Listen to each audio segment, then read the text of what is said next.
Whenever people see me, they see, whenever people see me, they see burden, disturbance, and pain. But all I see is strength, power, and endurance. When I was 5 years old, I was diagnosed with sickle cell, a disease that killed hundreds of thousands of babies in 2014, according to WHO, World Health Organization. As a child, I naturally knew nothing about the disease. I thought this disease was an illness that could be treated and cured with time. But I was wrong. This disease was my lifelong partner, my tormentor, a shadow that never leaves. When I was 14, that was when I knew the true meaning of sickle cell and why people were so afraid of it. As fate would have it, I had my first crisis in school on the assembly ground with my friends. There I was, in my blue shirt and ash skirt, looking neat and glorious, oblivious to the outside world, when the pain gripped me. At first, I thought it was the aftermath of the previous day events, and I ignored it. Then the pain gripped me a second time, and I fell to the ground, attracting the attentions of my friends and everybody in the assembly ground. Immediately, they rushed to me and asked, "What happened to you?" And I told them, "My leg is aching me," and they took me to the school nurse. On getting there, the school nurse gave me painkillers, thinking it was just irregular pain. How wrong she was.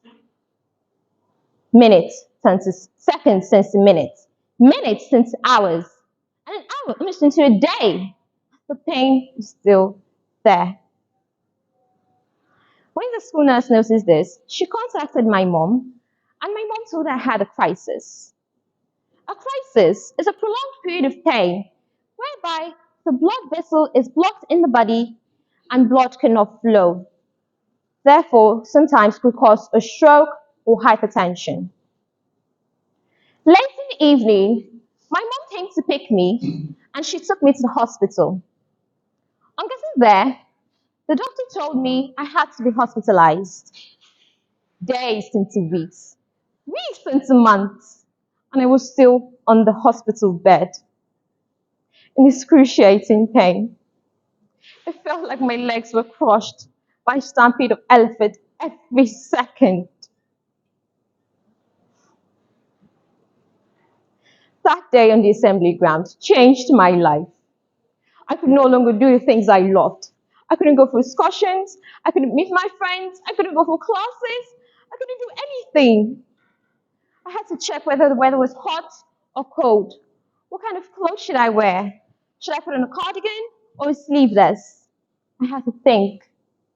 I couldn't do anything. I was just on the bed in pain. I was homeschooled by my parents because of this disease.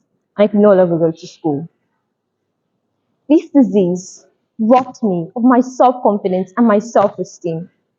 I was no longer the vibrant and cheerful girl who used to see the positive things in life. I was a walking dead. One day, I asked my mom, "Why am I even alive?"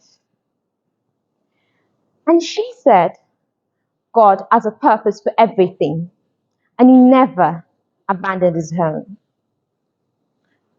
Somehow, through that pain, those words got to me, and I began to see the light in life. I was determined not to let my disease determine who I was going to be, because everybody people are not as perfect as they appear to be.